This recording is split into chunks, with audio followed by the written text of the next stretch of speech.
Dumelang landlord, this is your tenant Disebo D. Welcome to my YouTube channel. Please do like, share and subscribe. And if you have anything to say, anything at all, please do drop a comment. I would really like to hear from you. My landlords, ziyabuya kumkhokha. Yo, I'm so emotional. I want to cry with everyone. But let me bring myself back to myself. My landlord's umkhokha the curse. Umamzobe is in panic because she's looking at the gate and through the front door, thinking ukuthi amaphoyisa azongena at any time. Because if amaphoyisa ayangena, then Ugo will be arrested.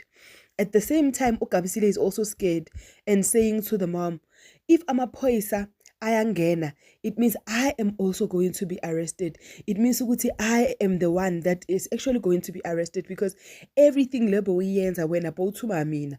So if there is a person that will be put in the crime scene or onje onobufakazi against yena, it's me. At this point when Mamzobe you are safe, Ugabisile uthukwe mselufu.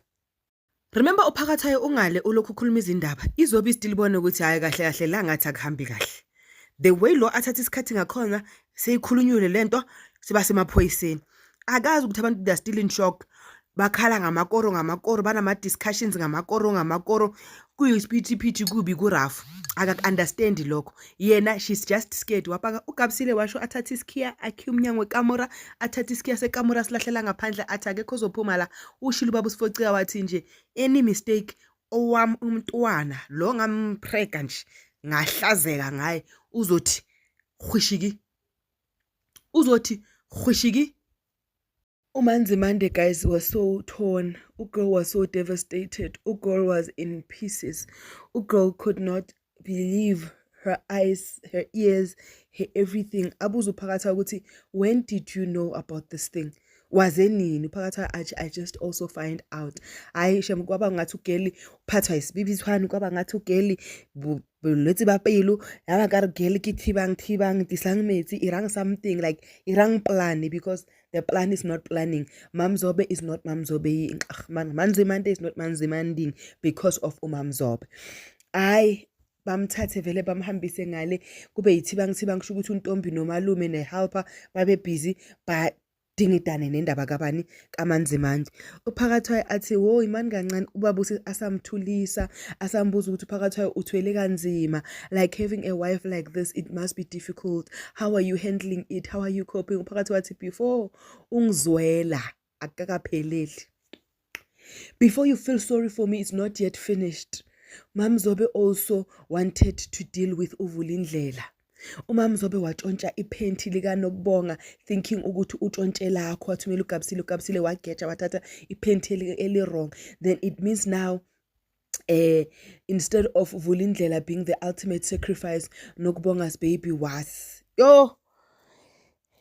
And then he explained the reason why Nokubonga had a miscarriage. Guys, yo, wakhala uNomafu wakhala uZamcolo wakhala uphakathi kuyisikhalo left right and center bala ke thibang awunani sang omungmethi because omulomong in their own lane of shock. uZamcolo ke waba ne discussion noManzimande wamtshela uManzimande ukuthi bekazi yo Manzimande was livid athi phela ngayalewa akalayewa ishoni guys ngalayelwa Yeah, you guys will explain it to me in Zulu. I was told not to say anything by Umthembu, so that's why I had to keep this thing quiet. Guys, it's pity. Angisazi nokuthi ama sequence or ithombe ngizibeke kanjani, but you get ukuthi la sikhuluma ngefamily kaMthembu. Umabusi naye ubhizi nomntana hugging the child, thanking the ancestors. Umalume ngale ubhizi uyahleba nomfazi wakhe isiphithi baphethe uMamzobe. Yey into laphana nje ayilingani nenye into. Like angisho parking what control has been done. Bonke like everybody's consent in the family yakaMthembu, right?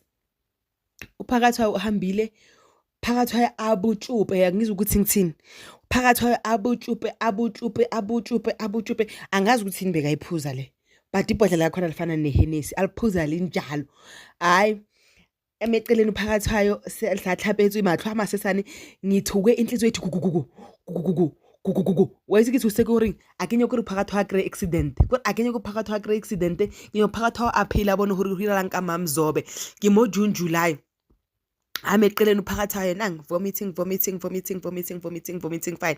When he's done vomiting, I think maybe he gathered the strength to continue driving, right?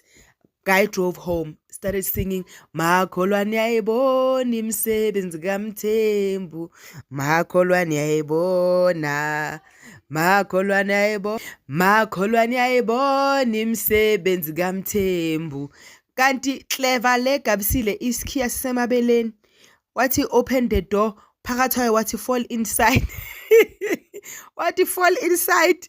Wabhekana nje kwaba i-awkward moment laba babakele uphakathi udayiwe. Like, guys, no.